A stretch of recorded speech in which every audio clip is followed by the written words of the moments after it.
tiefste Angst ist nicht, dass wir unzulänglich sind.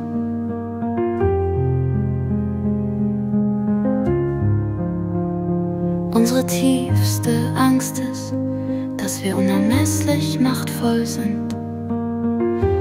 Es ist unser Licht, das wir fürchten, nicht unsere Dunkelheit. Wir fragen uns, wer bin ich eigentlich, dass ich leuchtend, hinreißend, talentiert und fantastisch sein darf? Wer bist du denn, es nicht zu sein?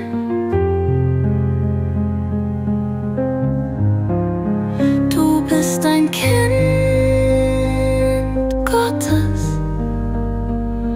Dich selbst klein zu halten dient der Welt nicht.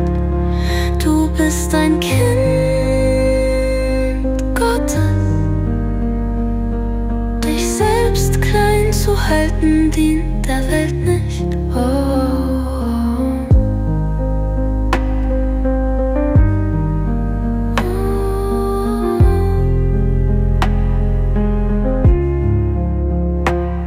Es hat nichts mit Erleuchtung zu tun, wenn du dich kleiner machst, damit andere um dich herum sich nicht verunsichert fühlen.